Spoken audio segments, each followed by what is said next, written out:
Olá, boa noite. Boa noite. Dia decisivo para o governo. Câmara dos Deputados inicia a votação da reforma da Previdência. O governo precisa de ao menos 308 votos para aprovar o texto final. Durante o dia, Bovespa bate novo recorde com a expectativa da votação do texto da reforma da Previdência. Presidente Jair Bolsonaro participa de encontro religioso e promete ministro terrivelmente evangélico no STF. Prefeito de Osasco e a mulher recebem alta após 12 dias internados por causa das queimaduras causadas pela explosão de uma fogueira em uma festa junina. No México, foi encerrada hoje a produção na única fábrica que ainda fazia o Fusca no mundo. Um ícone de várias gerações. Essas e outras notícias você acompanha em instantes no Rede TV News.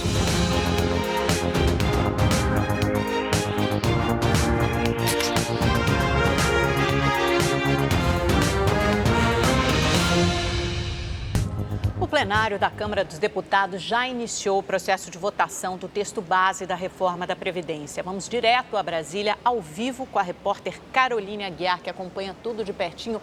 Carol, nesse momento, os líderes orientam os votos de suas respectivas bancadas e provavelmente a gente vai dar essa notícia hoje, depois de mais de 2 anos, que a reforma da Previdência irá à votação no plenário. Como estão as expectativas aí?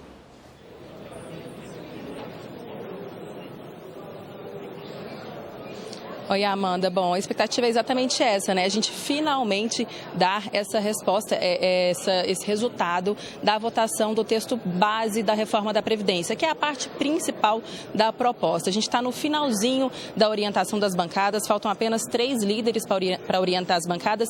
Isso quer dizer que mais ou menos dentro de 10, 15 minutos, talvez a gente comece a votação. Essa votação que vai ser eletrônica e nominal, ou seja, os deputados têm que se identificar, têm que dizer como eles votaram. E só para a gente lembrar, são necessários 308 votos para a aprovação da reforma da Previdência. Hoje teve um clima mais de tranquilidade aqui, de que o governo tem os votos necessários, então a gente traz esse resultado ainda aqui no Rede TV News. E depois que for votado o texto base, vão ser votados os destaques, que são as sugestões de mudança no texto. E aí a gente tem alguns assuntos um pouco mais polêmicos, voltado para a questão dos professores, dos policiais federais e rodoviários federais. Isso tudo que vem sendo negociado já, pelo menos desde janeiro. Essas negociações se intensificaram nas últimas semanas, ontem também, e a gente acompanhou todo esse processo, essa sessão que começou ontem à noite. Vamos ver na reportagem. A discussão da reforma da Previdência começou na noite de ontem e foi encerrada já na madrugada de hoje, quase 1 da manhã. Está encerrada a votação.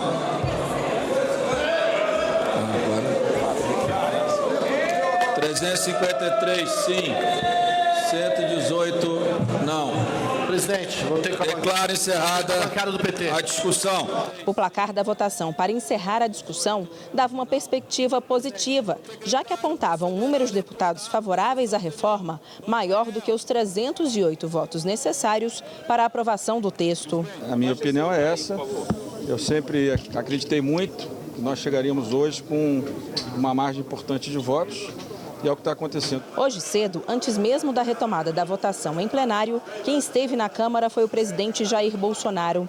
Ele participou de uma sessão solene e de um culto da bancada evangélica. Ao sair do evento, ele se mostrou otimista. Vitória. Mas a votação ainda levaria tempo. A sessão foi retomada no final da manhã com mais uma parte do kit obstrução da oposição. Nos bastidores, as negociações continuavam. Foi fechado um acordo para ajustar a fórmula de cálculo do benefício das mulheres. Com a mudança, elas poderão se aposentar aos 62 anos de idade, 15 anos de contribuição e ter direito ao valor integral da aposentadoria. O impacto é muito pequeno, em torno de 1 bilhão, então isso realmente não é decisivo e se pode ter ter esse tipo de sensibilidade que o governo teve em acatar a pauta da bancada feminina sem nenhum grande prejuízo do ponto de vista fiscal. Outra sugestão de mudança negociada foi para atender a pedidos dos policiais federais e rodoviários federais. Foi criada uma regra de transição para eles, prevendo que os policiais que já estão na ativa possam se aposentar com uma idade mínima de 53 anos para os homens e 52 para as mulheres, mas com um pedágio de 100% sobre o tempo que ainda falta para a aposentadoria. Então, se um policial federal estiver a 2 anos de se aposentar, por exemplo, ele terá que trabalhar mais 4 para ter direito ao benefício. Estamos tentando ver se o melhor procedimento é colocar tudo numa só emenda aglutinativa que trate de tudo, das mulheres e dos policiais, sobretudo das forças de segurança. E, se não for possível, iremos enfrentar 2 destaques. É uma manobra do governo para tentar impedir a votação destaque por destaque, emenda por emenda. Também foi discutida a inclusão, pelo menos, dos servidores públicos dos municípios nas novas regras. Mas essa opção foi abandonada, porque criaria um problema com os governadores. O acordado é que tanto estados quanto municípios serão acrescentados durante a votação no Senado, numa etapa posterior da tramitação. Conseguimos um acordo com líderes partidários, com o presidente da Câmara e com o presidente do Senado, para que o Senado reinclua os estados e municípios e assim nós possamos continuar com essa discussão depois da aprovação do texto base da reforma da Previdência. Estou aqui hoje em Brasília para reafirmar a importância de nós incluirmos estados e municípios na reforma da Previdência. Ou agora nesse momento, ou no momento mais oportuno, mas é imprescindível. Momento decisivo, importante, histórico na Câmara dos Deputados. Vamos voltar ao vivo a Brasília agora com o repórter Eric Klein, que tem mais informações sobre a reforma da Previdência. Boa noite, Eric.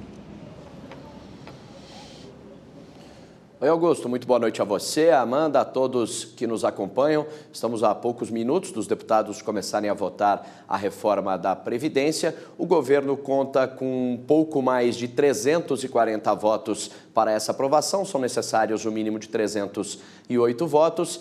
E terminando hoje esse primeiro turno, vai ter a aprovação ou a votação do texto base. Aprovando, os deputados analisam destaques. São pelo menos 15 destaques.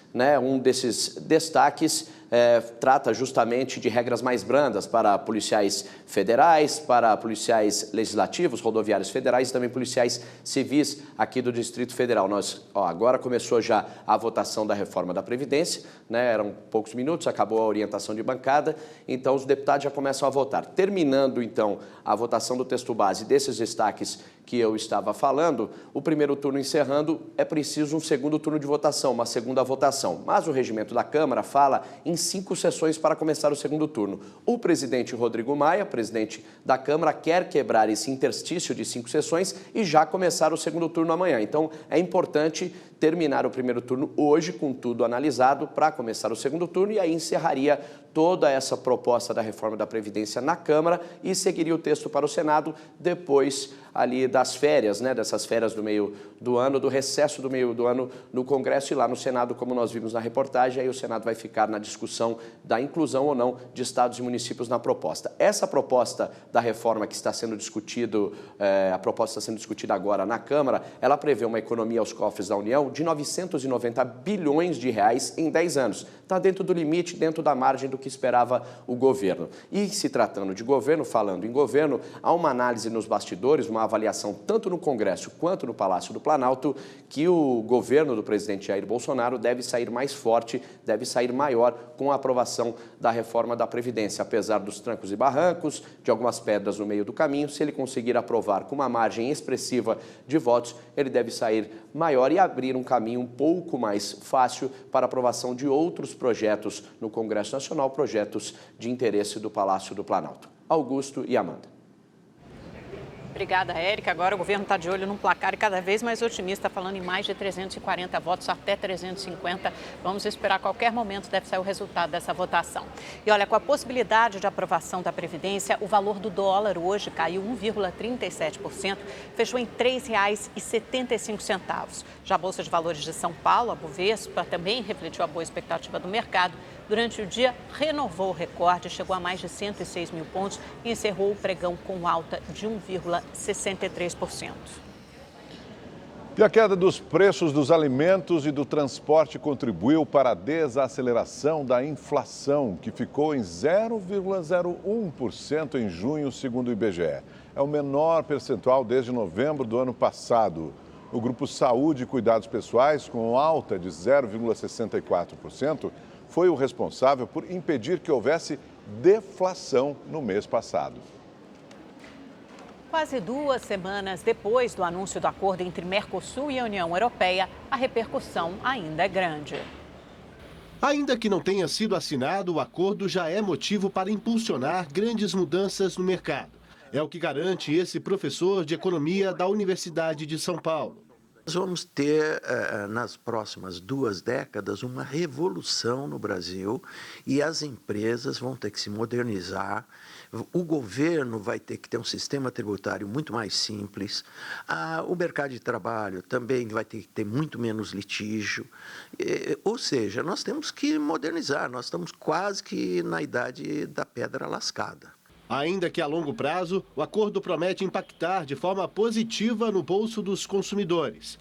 No setor automotivo, por exemplo, a estimativa é que a taxa de 35% para a entrada de veículos importados no mercado brasileiro caia para 17,5% em 7 anos e que seja zerada em 15 anos. Como vai reduzir a taxa de importação, vai melhorar as vendas. Acredito que vai ser bom para o empresário que está comprando, o cliente e tanto para nós também, de vendas de carro.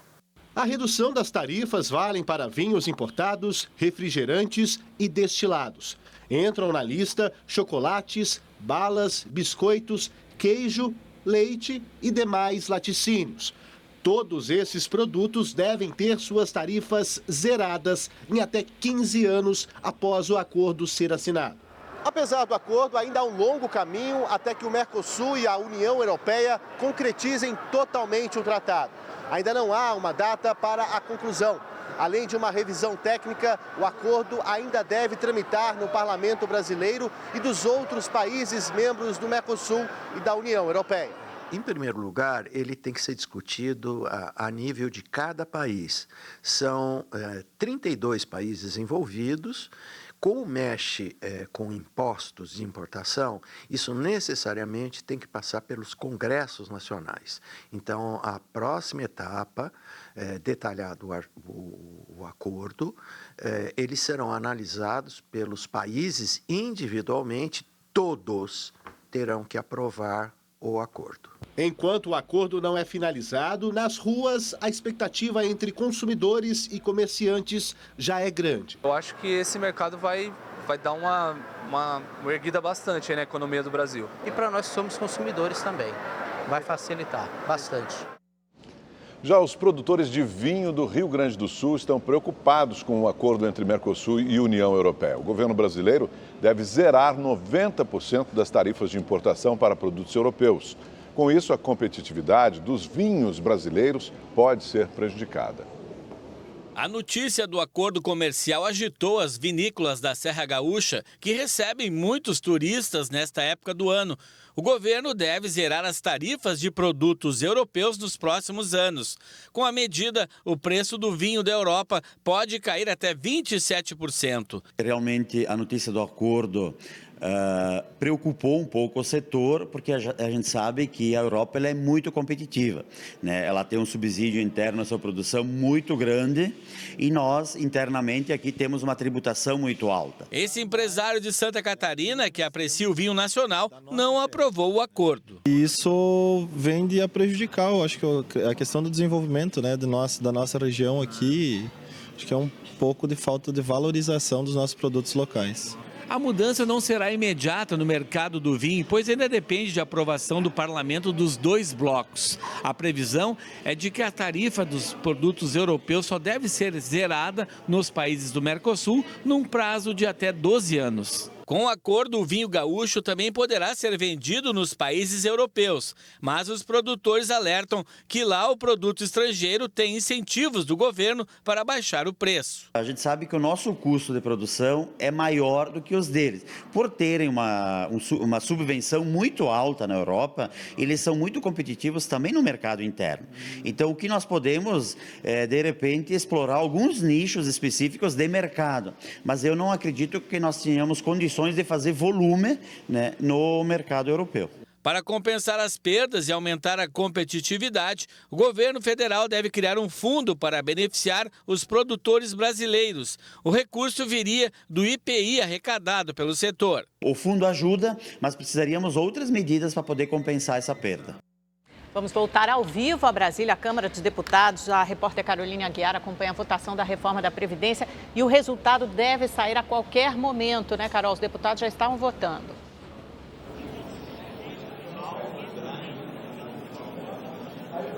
Sim, os deputados já estão votando. A informação que a gente tem é que já estão nos últimos deputados votando.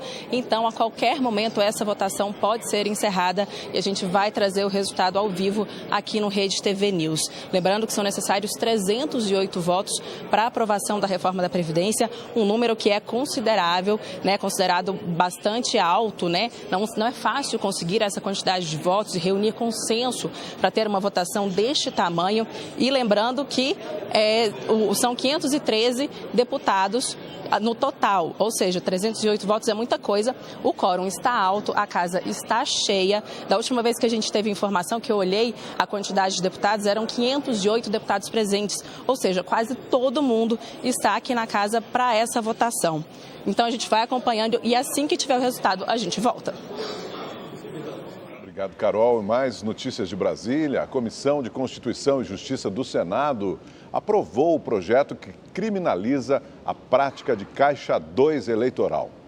A proposta faz parte do pacote anticrime do ministro da Justiça, Sérgio Moro. Por 17 votos a 2, o colegiado aprovou o projeto que tipifica o Caixa 2, que atualmente é enquadrado em um artigo do Código Eleitoral sobre falsidade ideológica, com pena de até 5 anos de prisão. A nova proposta estabelece que o crime de Caixa 2 será classificado por arrecadar, receber, manter, movimentar ou utilizar recurso, valor, bens ou serviços monetizáveis, não escriturados ou falsamente escriturados na contabilidade exigida pela legislação eleitoral. A pena prevista é de 2 a 5 anos de prisão, podendo ser em regime inicialmente fechado. E se a fonte do dinheiro for ilegal, as penas podem aumentar de 1 a 2 terços. Caso nenhum senador apresente recurso, o projeto segue direto para a Câmara. A Comissão de Assuntos Sociais do Senado aprovou um projeto que garante direito à meia entrada em eventos artístico-culturais e esportivos a quem fizer 3 doações de sangue em 1 ano. A comprovação deverá ser feita com a apresentação da carteira de identidade e de doador. O texto também segue direto para a Câmara se não houver recurso para votação no plenário do Senado. E foi instalada hoje a Comissão Especial da Reforma Tributária na Câmara. O colegiado deve analisar a proposta de emenda à Constituição que acaba com 3 tributos federais, o IPI, o PIS e o COFINS, com o ICMS, que é estadual, e o ISS, municipal. Todos eles incidem sobre o consumo e, no lugar dele, seria criado um imposto sobre operações com bens e serviços, de competências de municípios, estados e União, e um outro imposto sobre bens e serviços específicos, apenas de competência federal. A Comissão da Reforma Tributária será presidida pelo deputado Hildo Rocha, do MDB do Maranhão, e terá a relatoria do deputado Aguinaldo Ribeiro, do PP da Paraíba. De volta à Câmara dos Deputados com a repórter Carolina Aguiar. Momentos finais, Carol, vai sair esse placar a qualquer minuto.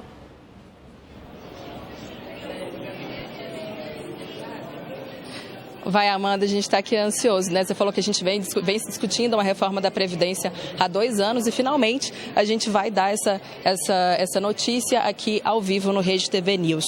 A última informação que eu tive é que faltavam apenas 2 deputados para votar. Tem um parlamentar falando nesse momento, ele tem 1 minuto de fala, ou seja, nesse tempo, provavelmente logo depois desse discurso, vai ser encerrada a votação e a gente vai ter o resultado. Enquanto isso, vamos relembrar um pouquinho os principais pontos da reforma da Previdência. Esse texto que está sendo votado agora no plenário, ele prevê uma idade mínima para a aposentadoria de homens aos 65 anos e 62 anos para as mulheres. Tem também um tempo mínimo de contribuição, que é de 20 anos para os homens e 15 anos para as mulheres. Os servidores públicos têm uma regra um pouquinho mais apertada, que é a mesma idade mínima para homens e mulheres, mas um tempo de contribuição maior, que é de 25 anos para os servidores de ambos os sexos. Logo depois que terminar essa votação do texto base, a gente entra na votação dos destaques. E o primeiro destaque que vai ser votado, ele é bastante polêmico, porque ele diz respeito aos professores, que é uma categoria que pressionou muito durante todo esse período de discussão da reforma da Previdência e que tem uma base de apoio bastante grande aqui na Câmara, entre os parlamentares. Existe uma bancada da educação que é bastante forte. Então, eles tentam retirar esse primeiro destaque que é para ser votado, é para retirar os professores da reforma da Previdência. Hoje, os professores não têm uma idade mínima de aposentadoria. Eles têm apenas um tempo mínimo de contribuição, que é de 25 anos para os homens e 30 anos, de 25 anos para as mulheres e 30 anos para os homens.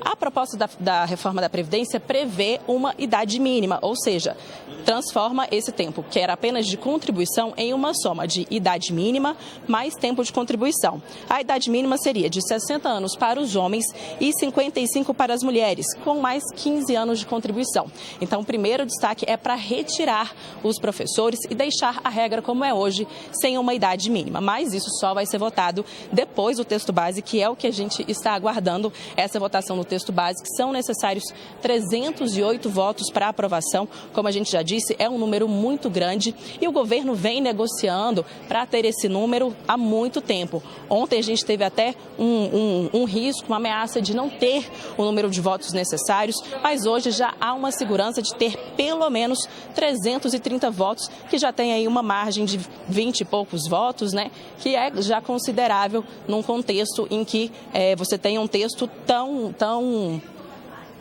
difícil, né? Uma proposta tão difícil. Neste momento, o presidente da Câmara, Rodrigo Maia, está discursando, então aumenta aí a expectativa do encerramento da discussão. Vamos ouvir o presidente Rodrigo Maia falando. Eu muitas vezes fico ali acompanhando os discursos dos que são contra. E às vezes fico perguntando, será que eu de fato estou certo? Ou será que o deputado Orlando Silva está certo? Ou Paulo Pimenta? Ou Zé Guimarães? Ou Ivan Valente? E a cada discurso que eu ouço, eu tenho cada vez mais convicção que a posição de reformar o Estado brasileiro é a posição correta.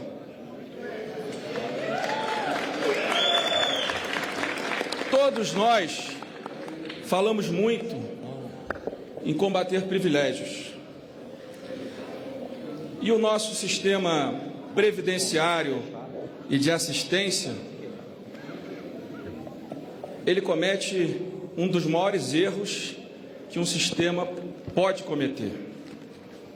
Porque o nosso sistema previdenciário, como ele é deficitário, nós acabamos que temos, e por decisão nossa, do parlamento, de todos nós, e todos nós falamos de criança aqui, mas o nosso sistema previdenciário coloca o Brasil numa realidade muito dura.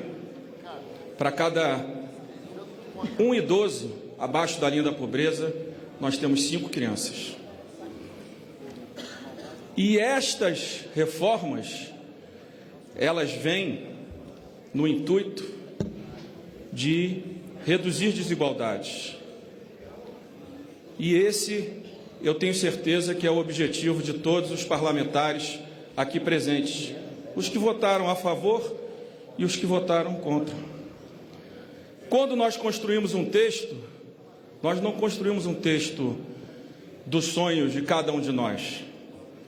o meu texto não teria regra de transição nem para os servidores públicos, nem para a Polícia Federal. Mas existem muitos representantes dos servidores públicos aqui, e alguma transição foi construída.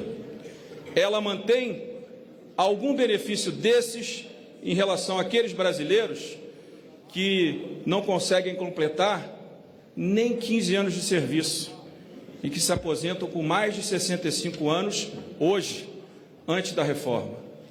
E é essa distorção aonde a falta de uma educação de qualidade, a falta de oportunidade, a concentração de renda leva a que milhões de brasileiros não consigam estar na formalidade do mercado de trabalho no Brasil de hoje.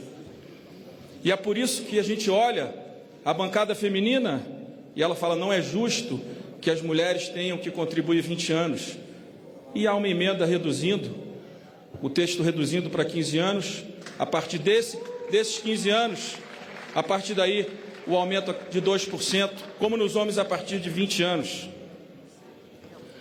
Eu li hoje um artigo no jornal Valor, onde fala o Paulo Tafner, que para mim é uma das pessoas que mais entende de previdência, e o economista Arminio Fraga, onde falam coisas assim muito importantes. O Estado brasileiro, os municípios, os estados e a União gastam 80% de tudo do que arrecadam com pessoal e previdência. O México gasta 45%. O Chile gasta 43%. Os Estados Unidos, que é o que gasta mais, pelos números que eu li na matéria, acho que é 60% ou 70%. Inclusive os países europeus têm alguma coisa errada na qualidade do gasto público que nós fazemos. Cada um aqui tem uma fórmula para melhorar a qualidade do gasto público. E eu não acho que é privilegiando as aposentadorias que nós vamos melhorar a qualidade da educação. Nós vamos melhorar a qualidade da educação quando nós formarmos e valorizarmos melhor os nossos professores e as nossas professoras da base, não na aposentadoria. Porque se nós formarmos melhor os nossos professores e valorizando, eles terão condição de construir uma aposentadoria melhor para cada um deles. Eu vim à tribuna um pouquinho para falar sobre a Previdência, sobre o que eu acredito que nós vamos precisar fazer. Eu tenho dois grandes textos aqui. Um do Arminio, com a Carla Abraão e com o Dr. Carlos Ari, tratando da reforma da administração pública, do RH, onde se discute a qualidade da gestão pública. Vai passar pelo Parlamento e a gente espera que o governo encaminhe para cá. Nós sabemos que, com o plano de cargos e salários do serviço público em 2005, do Poder Judiciário, que contaminou os 3 poderes, acabaram as carreiras. Todos entram ganhando quase no teto do serviço público. E eu não estou criticando nenhum servidor, eles fazem um concurso público aberto, transparente, mas esse é um dado da realidade. Os nossos salários no setor público são 67% maiores que o seu equivalente no setor privado, com instabilidade e com pouca produtividade. E é isso que a gente precisa combater. E é esse desafio que nós precisamos enfrentar. Um serviço público de qualidade. Eu tenho certeza que dessa ponta até a outra, todos pensam da mesma forma. Só que como chegar nesse caminho, graças a Deus a democracia nos permite que cada um pense de uma forma. Nós vamos enfrentar também esse desafio, como já começamos a enfrentar hoje, na criação da Comissão Especial da Reforma Tributária, apresentada pelo deputado Baleia, esse nosso sistema tributário injusto, perverso e que prejudica a vontade do brasileiro de investir e de gerar emprego nesse país. São 3 grandes eixos, no meu ponto de vista. A reforma da Previdência, que nós demos um passo para reduzir as desigualdades através do que nós estamos votando. A reforma tributária, começando pela simplificação, porque quem fala em redução de alíquota de carga tributária no Brasil de hoje não está falando a verdade, porque quase 100% das despesas públicas federais são despesas obrigatórias. Quem é que vai cortar a arrecadação e como é que vai cobrir salários e aposentadorias e áreas de assistência? Então, quem fala em reduzir impostos hoje não está falando a verdade.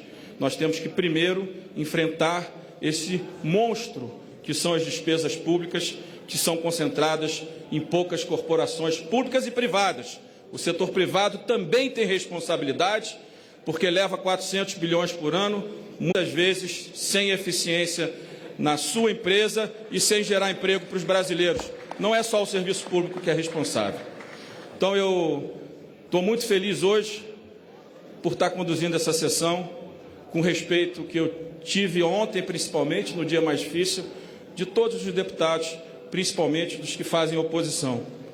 Eu já vi sessões aqui muito mais difíceis e sei que a boa relação que nós construímos de confiança entre todos é que nos permitiu chegar no momento de agora.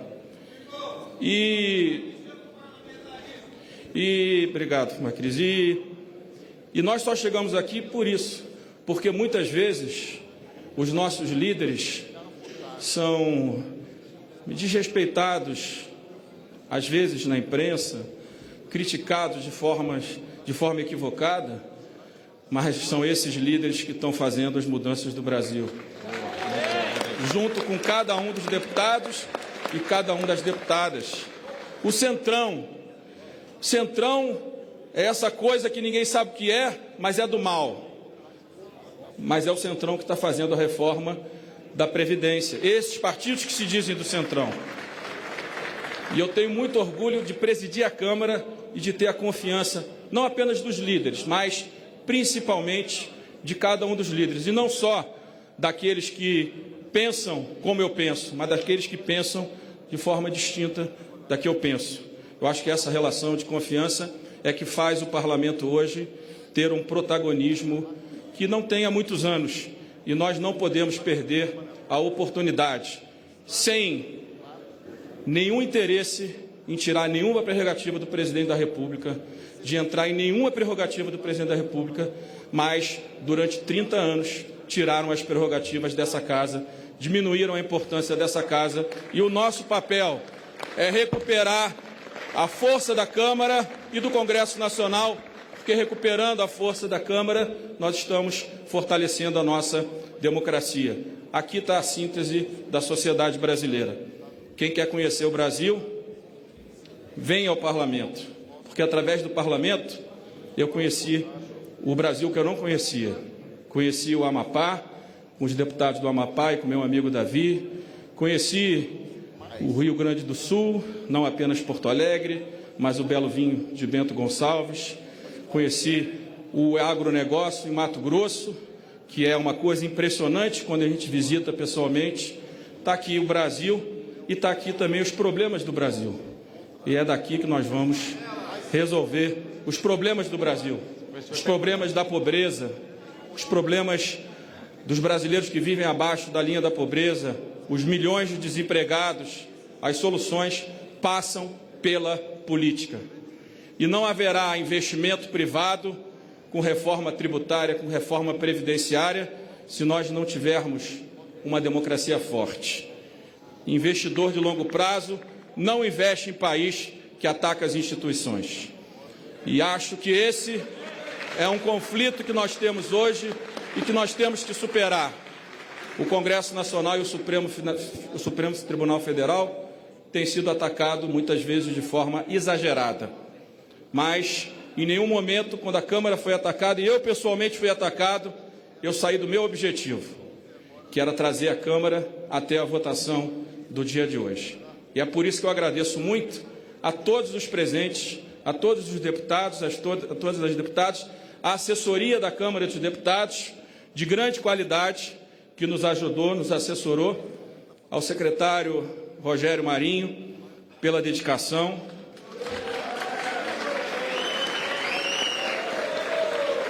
ao meu amigo Onyx, que diziam Eu estava brigado com ele desde o primeiro dia, todo dia uma notinha, e eu almoçando com ele. Falei, estou cansado de ter que almoçar com você por causa de notinha de jornal. Mas, Onyx, parabéns pelo teu trabalho. Eu sei que é difícil, no momento de transição, coordenar um governo que foi eleito de forma legítima com outra proposta. A gente respeita isso, mas nós vamos precisar construir daqui para frente uma relação diferente, onde o diálogo e o respeito prevaleçam em relação a qualquer tipo de ataque. E, para encerrar, eu não gostaria, não vou falar sobre alguns excessos que ocorreram hoje aqui no Parlamento, mas quero a reflexão de cada um. Eu vou citar só um exemplo. Eu acho que uma Constituição com ratos, deputada Fernanda, eu acho que não é aquilo que a gente precisa mostrar do Parlamento para o Brasil. A crítica, eu sou contra a Previdência, estão beneficiando A, estão beneficiando B, é da política. Mas eu já vi um vídeo muito bem feito que usava ratos, feito pelo Duda Mendonça, né? Eu acho que esse não é o caminho. O caminho é o respeito a cada um dos deputados, a posição de cada um dos deputados, para que a gente possa, mesmo na divergência, construir um parlamento forte e construir uma agenda que, de fato, reduza as desigualdades, reduza a pobreza nesse país e volte a gerar emprego. Muito obrigado pela confiança de todos. Que Deus nos ilumine. Esse é o discurso do presidente Rodrigo Maia, como presidente da Câmara. A gente acabou de ouvir o discurso do presidente da Câmara, Rodrigo Maia, um dos grandes artífices dessa articulação pela reforma da Previdência. O resultado deve sair a qualquer momento, se a gente puder acompanhar ainda ali nas imagens. Daqui a pouco a gente vai conversar com a Caroline Aguiar, diretamente de Brasília. Lembrando que essa votação não termina agora, essa é só a votação do texto básico, é o texto que saiu da comissão especial do deputado Samuel Moreira, do PSDB. Depois disso tem a votação dos destaques, são pelo menos mais 15 emendas de bancada, todo mundo na expectativa para o resultado. São necessários mais de 308 votos para que a reforma da Previdência passe na Câmara dos Deputados. Lembrando que essa discussão começou há mais de 2 anos, ainda no governo Temer, e agora 379 deputados votaram a favor, um resultado esmagador, 131 contra, muito acima de todas as previsões mais otimistas. O presidente da Câmara emocionado, chora. Lembrando que ele articula a aprovação dessa reforma há mais de 2 anos, desde o governo Temer. É o 3º mandato dele à frente da presidência da Câmara dos Deputados. Com certeza foi um dos políticos que mais lutaram pela aprovação da reforma da Previdência, apoiando o texto desde o início e agora com esse placar esmagador de 379 votos. Acho que ninguém imaginava um placar tão otimista. 510, o quórum, a casa quase completa, né? São 503 deputados, 510 deputados votaram, ainda é necessário passar por um segundo turno. Normalmente há um intervalo, um interstício de 5 sessões entre um turno e outro, mas isso pode ser facilmente derrubado por um requerimento, por uma maioria dos presentes. A maioria dos deputados presentes pode votar para aprovar em segundo turno em menos de 5 sessões. Bem, vamos em frente então com as notícias. O presidente Jair Bolsonaro participou hoje de um culto evangélico na Câmara dos Deputados e voltou a dizer que indicará um ministro evangélico para o Supremo Tribunal Federal. E reafirmo meu compromisso aqui. O Estado é laico, mas nós somos cristãos. Entre as 2 vagas que terei direito a indicar para o Supremo, um será terrivelmente evangélico. O ministro-chefe do Gabinete de Segurança Institucional, general Augusto Heleno, esteve na Comissão de Relações Exteriores da Câmara para falar sobre o caso do sargento da Força Aérea Brasileira detido com uma mala com cocaína na Espanha. Heleno ainda rebateu críticas de um dos filhos do presidente Jair Bolsonaro ao trabalho dele. O general Augusto Heleno esclareceu que militares do Grupo de Transporte Especial da Força Aérea Brasileira são diferenciados e escolhidos a dedo. Disse que o 2º sargento Manuel Silva Rodrigues, detido com 39 quilos de cocaína no aeroporto de Sevilha, era avaliado e havia mostrado ser um elemento de absoluta confiança.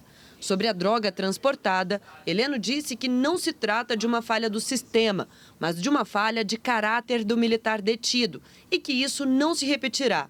Rodrigues integrava a equipe de apoio à comitiva do presidente Jair Bolsonaro, que viajava para a cúpula do G20 no Japão no mês passado. Questionado sobre críticas feitas por Carlos Bolsonaro, filho do presidente da República, à condução dos trabalhos pelo Gabinete de Segurança Institucional, o ministro Heleno foi taxativo. Comentários do Carlos, eu sei perfeitamente, porque já tive convívio com ele. Ele é extremamente traumatizado pelo atentado que buscou modificar a situação política do Brasil, atentado à faca.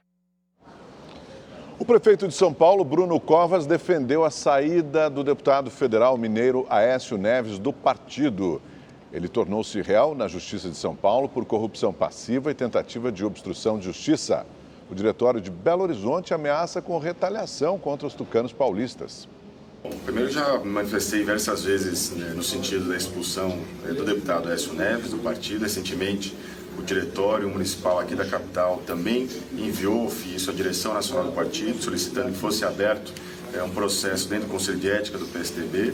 E se o diretório do PSDB de Belo Horizonte quer a minha expulsão, essa é uma boa decisão, então, que fica agora para o PSDB nacional. Ou eu, ou Aécio Neves no partido. A Lamborghini e o iate do empresário Eike Batista, apreendidos na Operação Lava Jato, foram arrematados em um leilão determinado pela Terceira Vara Criminal do Rio de Janeiro.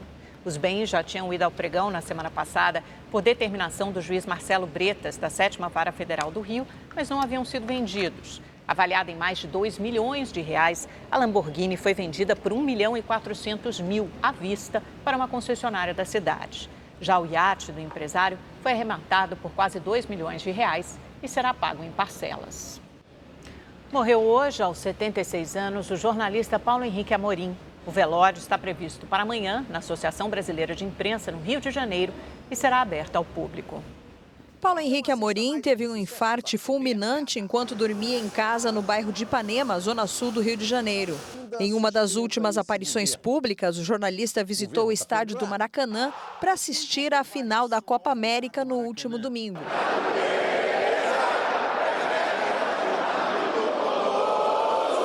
Com 58 anos de carreira, o jornalista e apresentador passou por diversas redações. Em 1972, ganhou um prêmio ESSO pela revista Veja. Desde 2013, estava na TV Record, mas foi afastado do programa Domingo Espetacular no mês passado. Atualmente, Paulo Henrique Amorim mantinha um blog pessoal.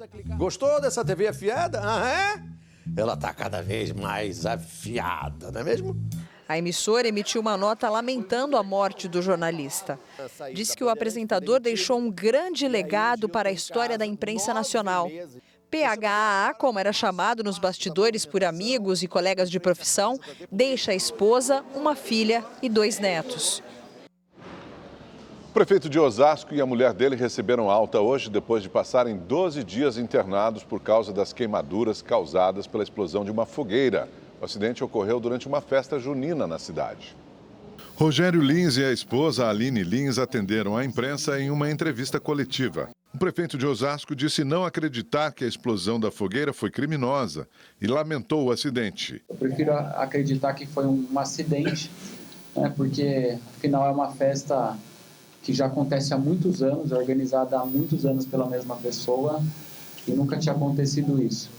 E me concentrar que, graças a Deus, eu estou bem, minha esposa está bem, minhas filhas estão bem. Rogério Lins afirmou ainda que a festa junina tradicional no município deve continuar no ano que vem. O casal estava internado desde o dia 28 de junho. O prefeito e a esposa sofreram queimaduras graves após acenderem a fogueira do evento e serem atingidos por uma explosão. A Polícia Civil investiga o caso.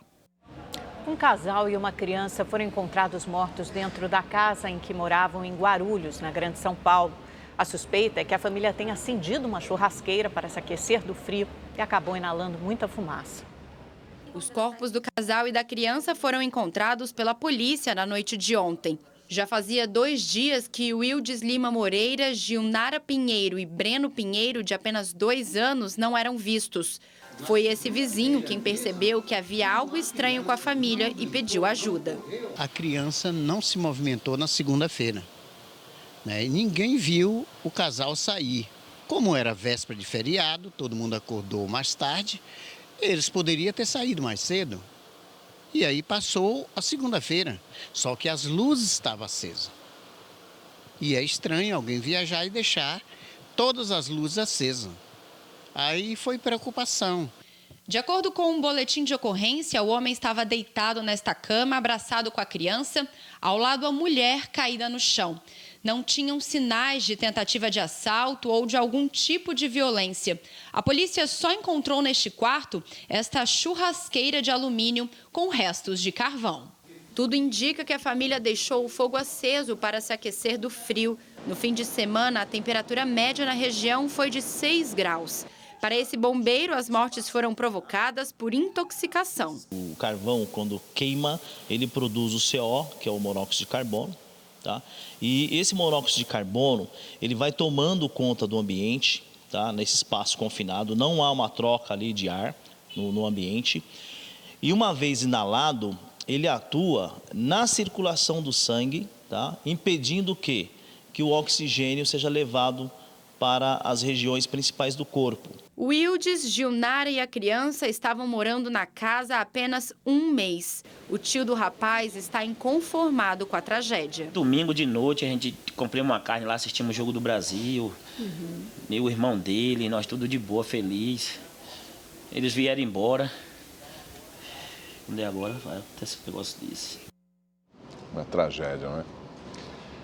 O embaixador do Reino Unido em Washington, Kim Darroch, pediu demissão hoje, 3 dias após o vazamento de correspondências diplomáticas em que ele critica o presidente dos Estados Unidos, Donald Trump.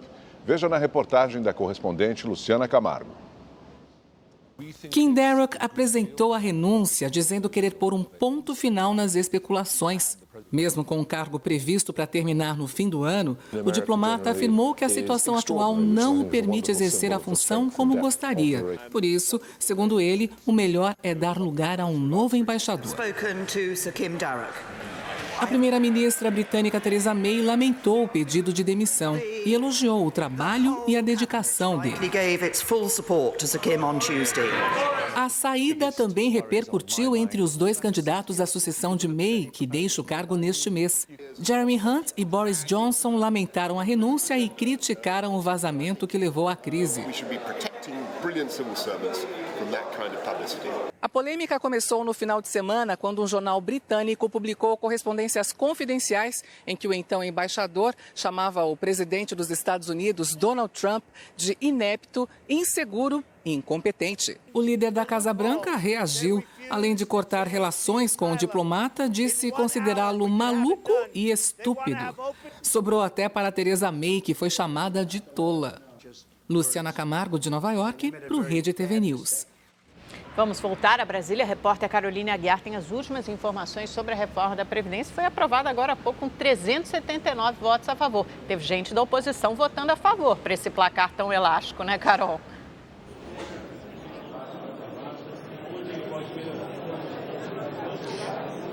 Amanda, pode ser que sim, viu? Porque a gente vai ter a listagem de votos daqui a pouco. Não costuma demorar muito para sair essa listagem de como votou cada deputado. E é possível sim, porque acho que nem o governo esperava um placar desse. Foram 379 votos sim, contra 131 não, perdão. Ou seja, 71 votos a mais do que o necessário para aprovação. Quando a gente esperava aí cerca de 330, no máximo 340 votos, foram 379. Então, um placar bem significativo e surpreendente. E a emoção foi tanta com a aprovação, a comemoração foi tanta. Os parlamentares ali que votaram a favor comemoraram com bandeiras do Brasil, que até agora eles não começaram a votação dos destaques. No total, são 16 destaques. A gente continua acompanhando aqui. Qualquer coisa é só chamar. Amanda, Augusto. A produção de um dos carros mais populares do mundo chegou ao fim hoje. A montadora do Fusca apresentou a última unidade do Beetle, o sucessor dos modelos antigos que até hoje fazem muito sucesso. A notícia aumenta ainda mais o sentimento de nostalgia entre os apaixonados pelo veículo. Dizem que o primeiro carro a gente nunca esquece, e o do Tiago foi um Fusca. Esse é o quarto dele. O modelo de 1970 foi todo revitalizado. Tem rodas de liga leve, teto solar e até para-brisa móvel. Onde a gente passa, a gente arranca sorriso das pessoas, a gente arranca olhares, independente se o Fusca é estilizado, se é original. O seu José Augusto também tem uma história de amor com o carro que revolucionou a indústria automotiva brasileira e mundial. Tanto que é conhecido como Zé do Fusca. Nos últimos 40 anos, ele teve 25 veículos desse tipo. Atualmente, além de 4 modelos, ele mantém uma loja de peças e produtos originais para carros antigos. Esse Fusca é um modelo alemão de 1955. 64 anos depois, a maioria das peças ainda é original. E até mesmo alguns acessórios são antigos. Essa seta aqui, por exemplo, chamada orelha de padre, fazia muito sucesso na época. Ele não é bonito, mas ele é charmoso. Todo mundo quer ter um besouro, quer andar no besouro, né? Ele tem esse apelido, né? Então, essa simplicidade dele faz ele ser gostoso, faz ele ser bacana. Mas a história de um dos carros mais vendidos no mundo chegou ao fim. No Brasil, a primeira geração não é fabricada desde 1996. A produção mundial foi encerrada em 2003.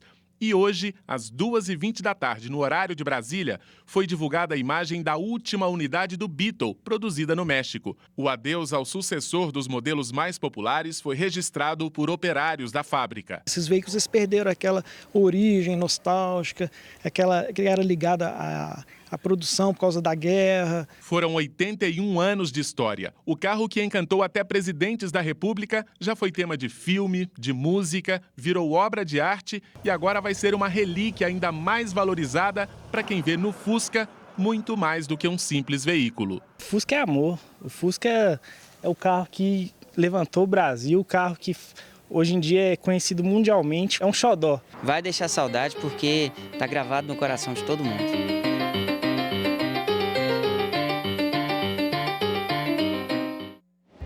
Perdeu algum momento do Rede TV News ou então quer assistir novamente? Inscreva-se no canal da Rede TV no YouTube. Uma ótima noite para você.